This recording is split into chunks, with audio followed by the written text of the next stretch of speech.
Quello che vedete alle mie spalle è l'hotel Meliá di Milano, sede del calciomercato invernale 2018, dove i dirigenti, gli agenti e anche qualche calciatore che si è visto qui oggi al Meliá sono in cerca degli ultimi colpi, dei colpi last minute, perché di questo si tratta, visto che mancano meno di 48 ore alla fine di questo calciomercato. Partiamo subito con la Roma, che stamattina ha arenato la trattativa nella persona di Monchi per il passaggio di Edin Dzeko al Chelsea. I due club infatti non sono riusciti a trovare un accordo, cosa che invece è stata trovata già da giorni per Emerson Palmieri. La cifra 20 milioni di euro, ma questa è già un'ufficialità che si sa da giorni appunto. Per sostituire Emerson, la Roma aveva pensato a Diego Laxalt del Genoa, ma per acquistare il calciatore rossoblu si era pensato ad uno scambio con Bruno Peres. Quest'ultimo però ha rifiutato la destinazione, così come ha fatto Dalbert dell'Inter,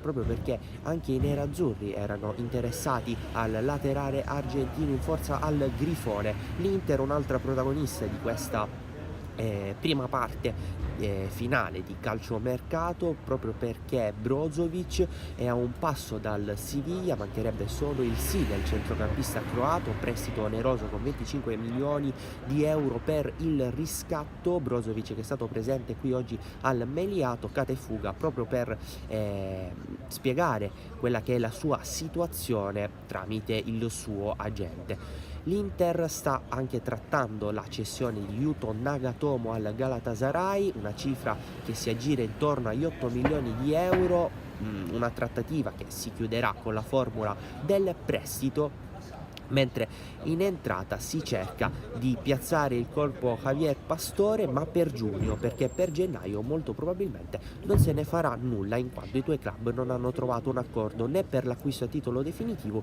e nemmeno per un prestito con diritto o d'obbligo di riscatto. Quindi la trattativa per Pastore si arena. Passiamo al Napoli, che sicuramente è una delle società maggiormente beffate da questa prima giornata, perché Matteo Politano del Sassuolo con molta probabilità non vestirà la maglia azzurra, perché lasciando stare un incontro segreto che c'è stato tra il Sassuolo e la Juventus, il Napoli non riuscirebbe a trovare l'accordo con il Sassuolo, né per la formula dell'acquisto e nemmeno per la cifra. Il Napoli voleva offrire una contropartita tecnica e si era pensato a Gianluca Caprari, 15 milioni di euro offerti alla Sampdoria, ma i blucerchiati vorrebbero chiudere. Quindi il Napoli dovrà cercare un altro attacco per prendere Matteo Politano, e nel frattempo con l'altro occhio insomma guarda la situazione di Younes, perché l'attaccante tedesco non è riuscito ad approdare in azzurro, perché dopo un'ufficialità praticamente pronunciata non si è fatto più sentire da 2 giorni e la trattativa è saltata, e potrebbe saltare anche per giugno, perché lo Swansea si è inserito in merito con un'offerta superiore al Napoli, 5 milioni quelli dei partenopei, 8 milioni quelli del club inglese. Seguiranno chiaramente aggiornamenti su questa trattativa, che comunque ha avuto un risvolto molto strano. E allora il Napoli sta puntando Danny Classen dell'Everton, che è stato proposto al club azzurro, e l'accordo sarebbe molto vicino.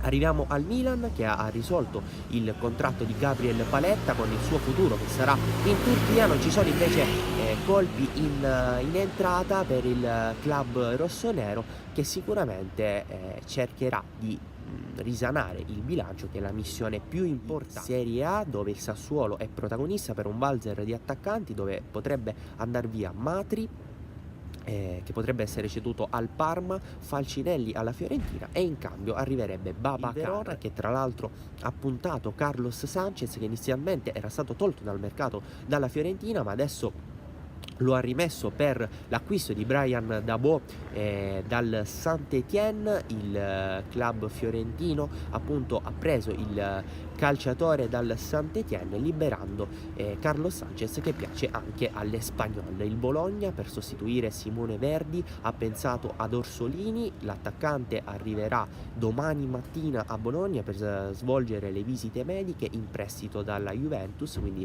si conclude la sua avventura all'Atalanta.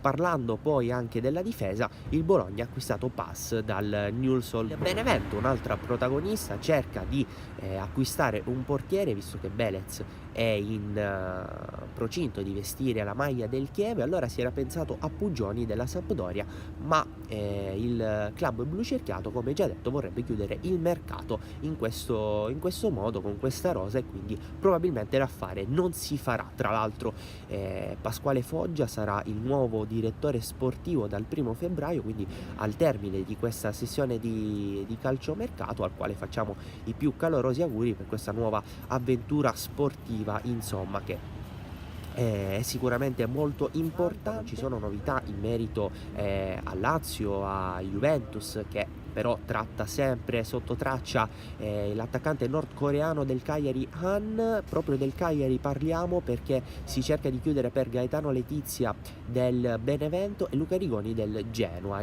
che potrebbe anche acquistare Guido Pizarro, cioè sempre per rinforzare il centrocampo. Andiamo nel campo delle siciliane, scusate il gioco di parole, perché il Palermo sta cercando di acquistare Emanuele Calaiò, punta in forza al Parma, per avere un bomber di razza in squadra da affiancare a Nestorowski per la promozione diretta che il Palermo si sta conquistando sul campo.